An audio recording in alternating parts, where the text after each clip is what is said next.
Vietnam GDP jumped 7.02% in 2019. Connection to develop ASEAN tourism. Hello there, you're tuning into another edition of BizLine. We do hope you have been enjoying a happy new year with your loved ones. Let's now review some news making headline in the first week of 2020 in Vietnam's economic scene.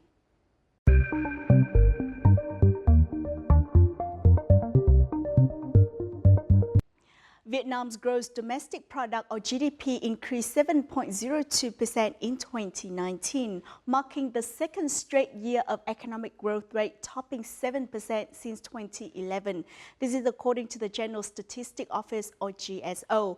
Although the figure in 2019 is lower than 7.08% in 2018, it still outspaces the rates between 2011 and 2017. In particular, the agroforestry and fishery sector grew 2.01%, the industrial construction sector expanded 8.9%, and the service sector rose 7.3%.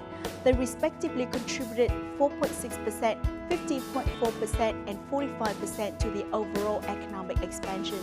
In 2019, total export and import revenue of goods and services is equivalent to 210.4% of the GDP, indicating that Vietnam has managed to capitalize on the domestic economy's advantages and make use of global markets.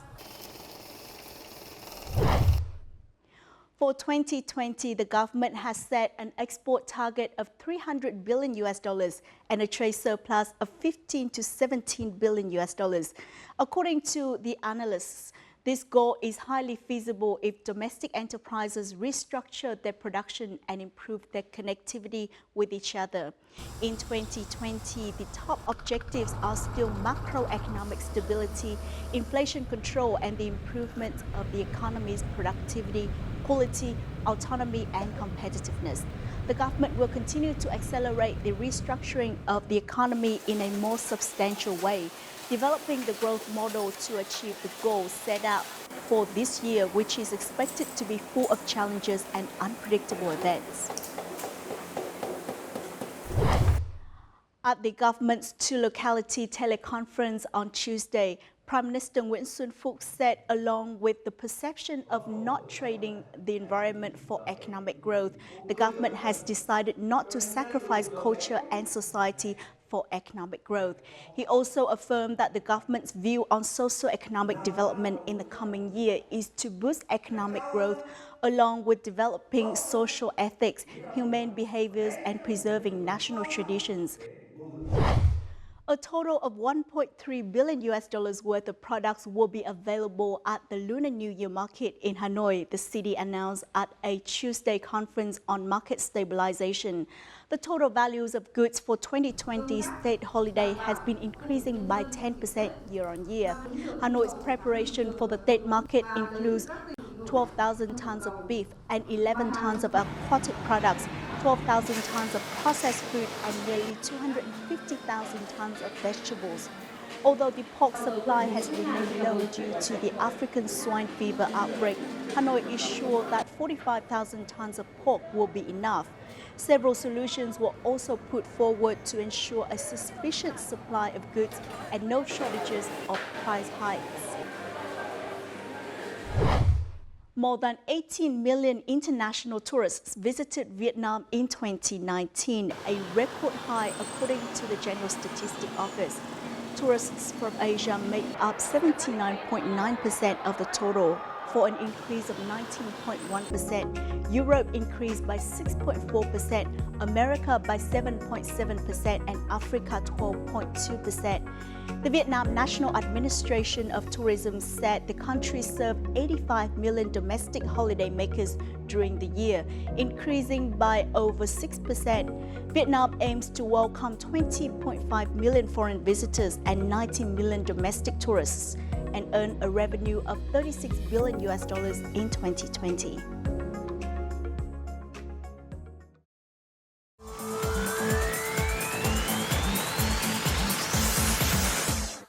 Those are some highlights in our economic scene. Up next in our crosstalk, we will review regional cooperation to develop ASEAN tourism.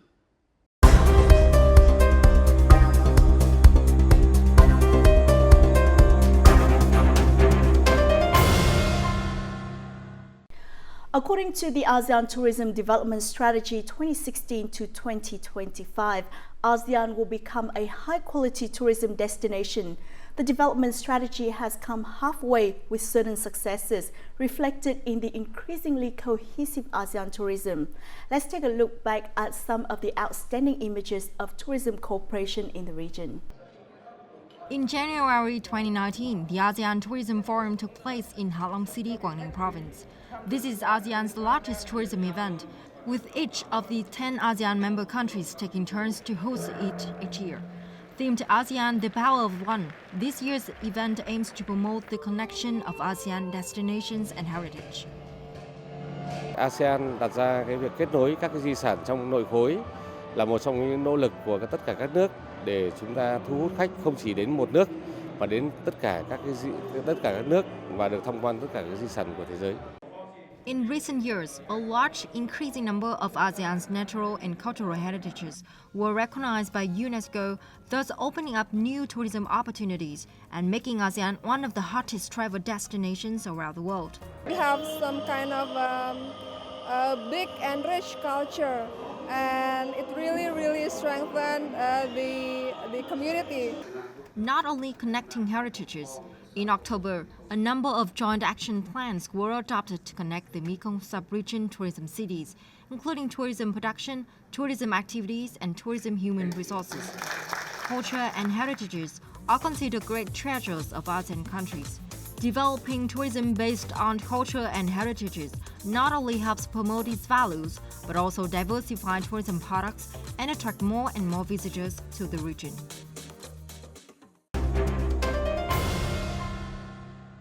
We invited to our studio today Mr. Ibnu Hadi, Indonesian ambassador to Vietnam, to discuss ASEAN tourism prospect in general and Vietnam and Indonesian tourism cooperation in particular.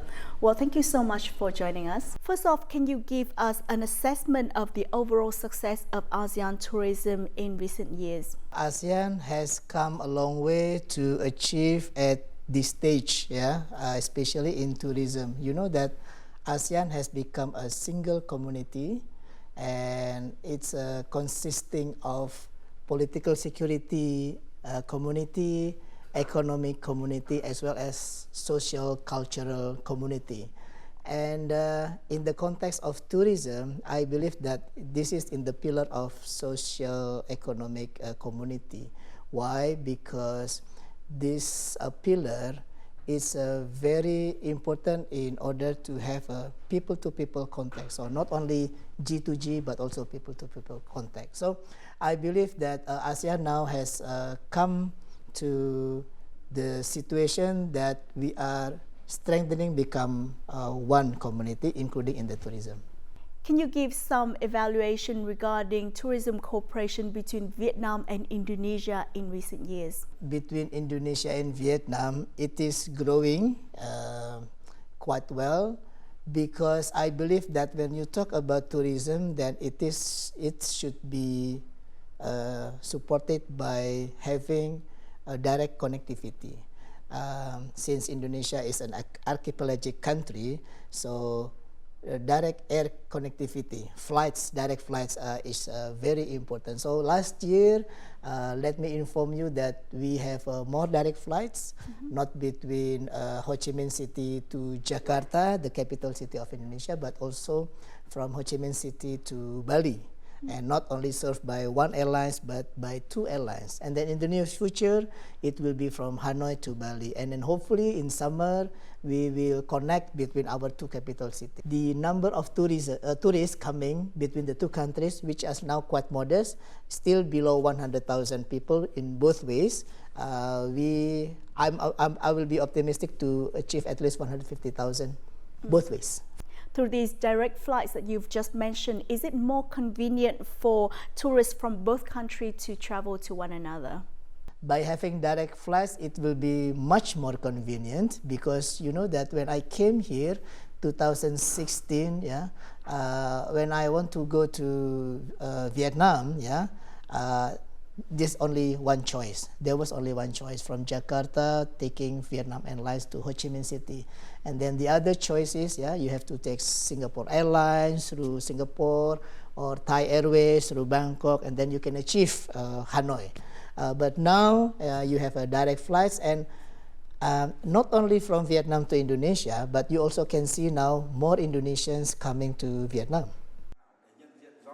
With the theme for Vietnamese tourism to really take off, the Vietnam Travel and Tourism Summit 2019 was opened on December the 9th in Hanoi, where domestic and international delegates discussed ways to promote tourism activities, improve planning and booking experiences, as well as developing aviation. Đầu tiên là nêu các vấn đề chúng ta cần phải giải quyết.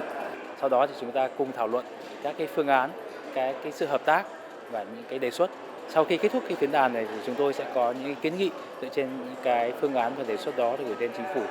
Experts at the summit agreed that the expansion of flight routes, flight frequency, and infrastructure development have greatly contributed to the number of international visitors to Vietnam and promoted domestic tourism.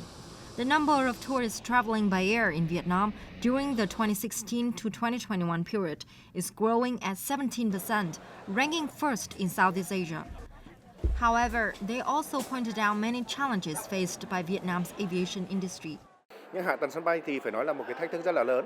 Hiện nay chúng ta có 22 sân bay, nhưng mà cộng lại cả 22 sân bay thì nó mới ra được tổng công suất là khoảng 90 triệu khách năm thôi. Mà năm ngoái thì cái số khách mà đi qua sân bay thì đạt 105 triệu rồi. To deal with these challenges, representatives of state agencies and businesses have proposed several recommendations and solutions to remove bottlenecks for the aviation and tourism markets. Thông qua cái diễn đàn ngày hôm nay giữa hàng không và du lịch sẽ có cái sự phối hợp, kết hợp tốt hơn nữa để mà tạo điều kiện thuận lợi thu hút, tăng cường thu hút thêm khách du lịch quốc tế và phục vụ tốt hơn cái nhu cầu của khách du lịch nội địa.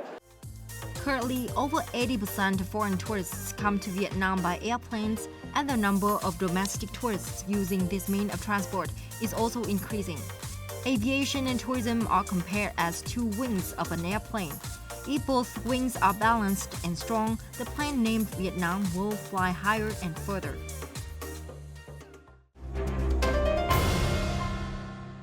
Can you tell us what difficulties Vietnam tourism still faces and what can be learned from Indonesia and other ASEAN countries? Vietnam has made much progress in terms of tourism industry.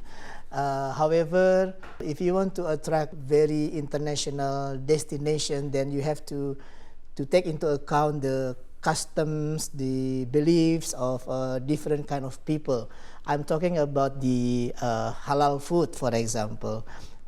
You know that especially in the northern part of Vietnam is very, very limited. Yeah. Even, for example, some Indonesians, mostly Indonesians, they are Muslim, right? So they want to find the halal food, meaning there is no pork and things like that. And then if they go to destinations like Chang'an or even Halong Bay, sometimes they have to bring their own food because they are afraid, yeah. They cannot go to any restaurant. So I believe Vietnam can learn, particularly from Bangkok or even in Japan, that they now really socializing, you know, the halal food restaurants. That's number one. Number two, I think in terms of communications, I got feedback that the impression is not so many Vietnamese can speak English. So basically, it's even though you cannot communicate, but still, if the people can communicate, that will expand the horizon of the knowledge of the tourists. And number three, I believe the capacity of your airports. You know that Tan Son Nhat in Ho Chi Minh City now is actually not only full capacity but over capacity, and Hanoi, Noi Bai Airport also achieving the full capacity. So you have to anticipate, how to expand that capacity in order to attract more tourists.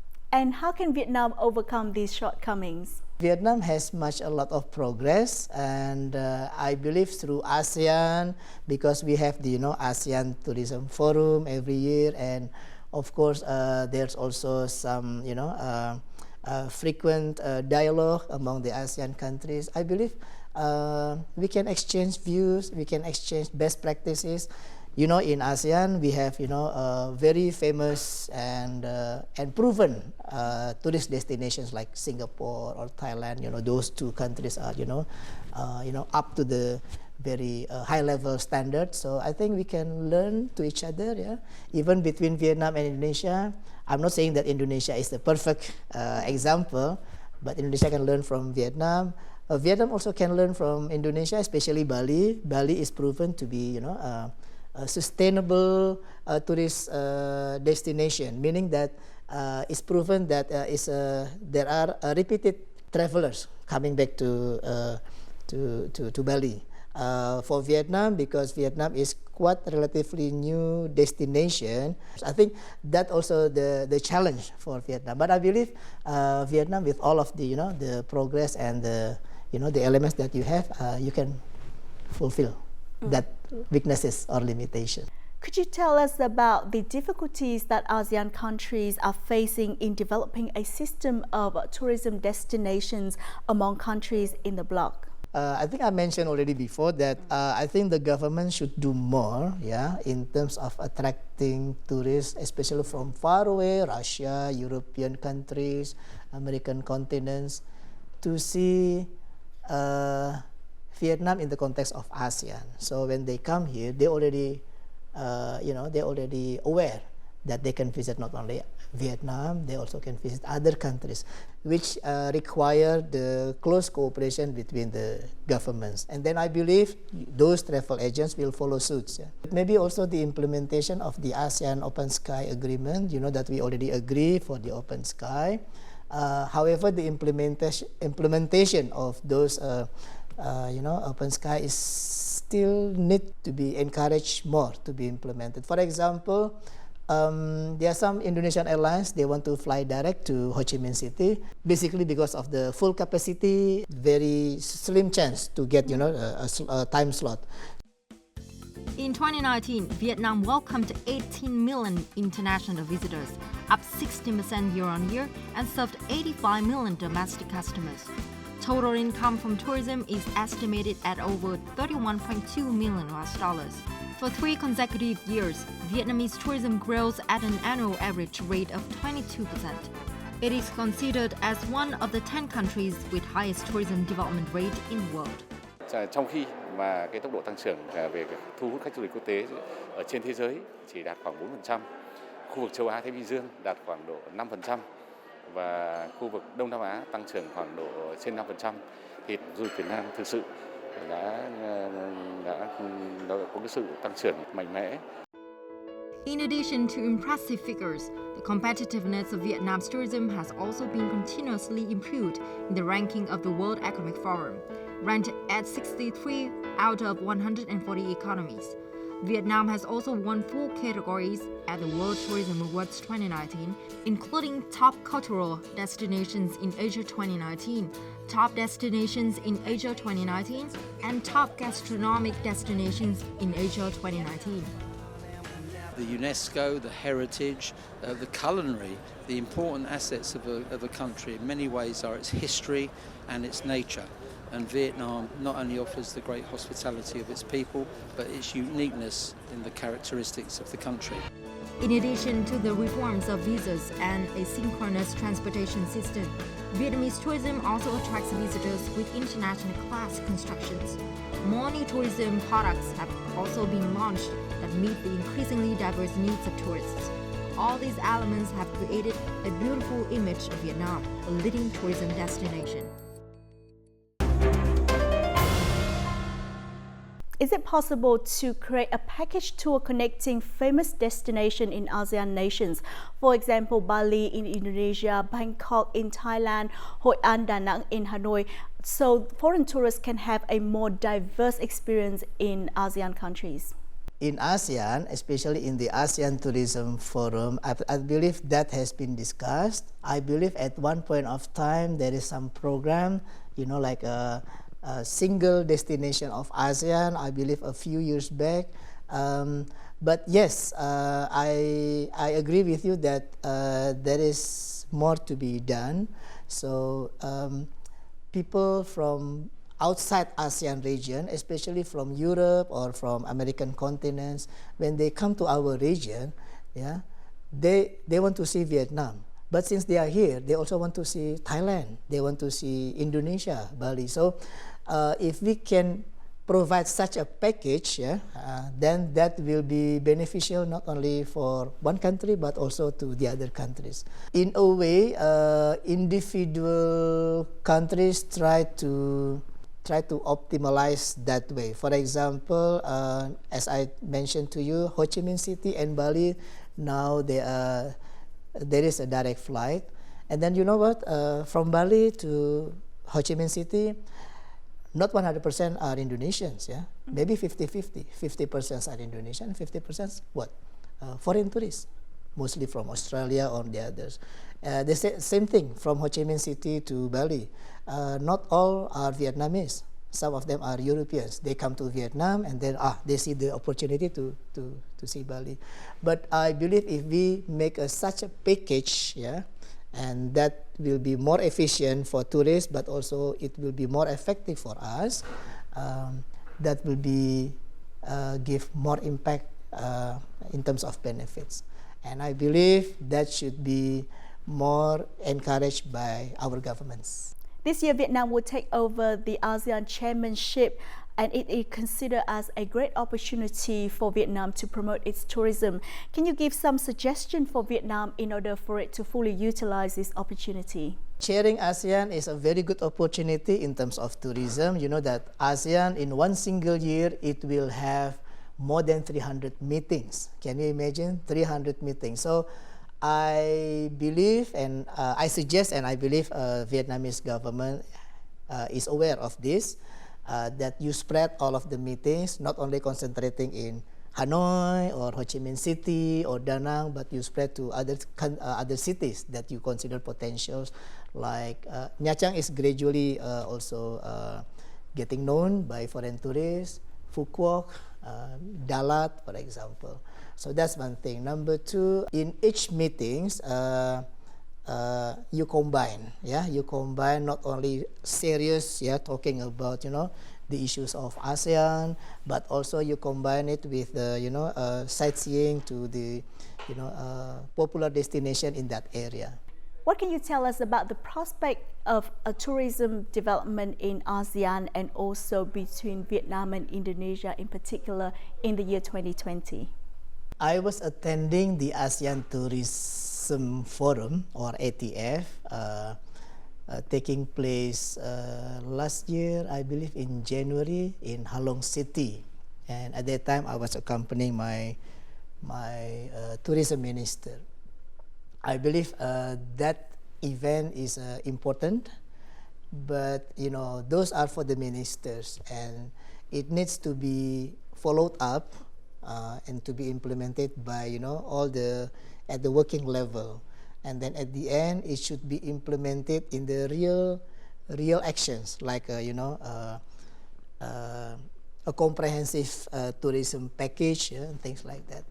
And I think that mechanism in ASEAN should be more intensified with a clear action-oriented program. There is already an action plan, but we need to see the implementation of that.